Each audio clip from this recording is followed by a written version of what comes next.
Hey everybody, this is John for MTG Nexus with some big news. We hadn't heard about it in a little bit, so I was beginning to wonder if it would be implemented, but the London Mulligan Rule will be going into effect when Core Set 2020 comes out. So, as a friendly reminder, if you like what you're seeing on the channel, please consider subscribing, giving us a thumbs up, leaving a constructive comment down below. So, what does this mean for Burn? What does this mean for Magic moving forward, etc.?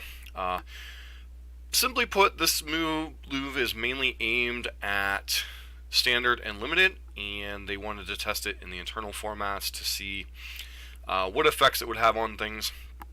So what this means is your draws are going to be more consistent. You're going to be playing more games of Magic.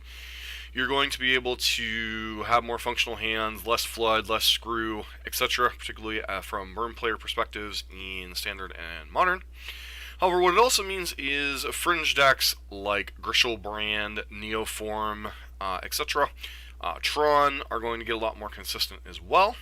So, two things that's going to mean. Number one, you're going to have to be a lot more specific with your hate cards out of the sideboard, which means my current build with Grafdigger's Cage is looking a whole lot more appealing moving forward.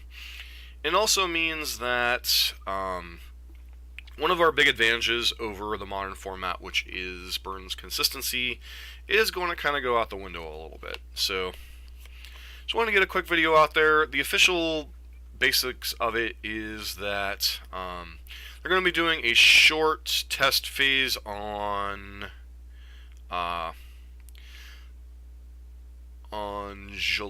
June 7th on Arena. They're going to be doing some type of special event, and then it's going to go into place with the release of M20 content starting on July 2nd on Arena. Magic Online is going to go into place on July 2nd, and then for full-blown competitive or regular Magic, it's going to go into place July 12th. So basically early July is when everything's going to come online. So those of you that aren't familiar with the London Mulligan Rule, quick thing is basically you draw 7 cards, then you mulligan like normal. For each time you mulligan, you draw 7 cards, and then once you're done mulliganing, you put back that many cards on the bottom of your deck. So say you mulligan twice, you'll end up with 5 cards in your hand, and you'll pick 2 cards from the 7-card hand and put them on the bottom of your library. So if you mulligan 3 times, you end up with 4 cards in your hand, you put 3 cards of your choice on the bottom of your library. So no more scrying, no more, draw your 6, decide you like that, look at the top card, put that back. It's going to be your opening hand, you'll get your 7 cards, and then, if you don't like it, you put it back, you draw 6, or you draw 7, but you'll keep 6, then you'll draw 7, then you keep 5, and so on and so forth, down all the way to 0. So this makes decks a lot more functional. It makes it a lot easier to find hate pieces, things like ley lines, things like, particular cards, like if the Neoform combo deck makes it easier to find your copy of Allosaurus Rider or Summoner's Pact, plus your copy of Neoform or Eldritch Evolution. So it makes the combo decks a lot more resilient. It makes like finding your Tron pieces a lot easier.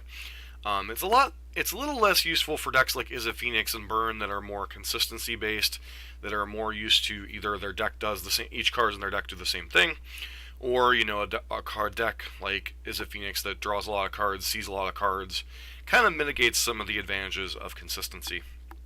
So I know personally as a Burn player I wasn't too excited playing with this rule, but now that it looks like that it's going to be the norm, it's best to learn to live in that environment. So we'll see how it affects Burn moving forward. I think it's a slight positive for Burn. I think it's a larger positive for other decks in the format. So that's kind of my initial thoughts. Wanted to get your guys' thoughts. If you have any opinions on the new Mulligan Rule, both as Burn players and as anything else, let me know in the comments down below. This has been John for MTG Nexus.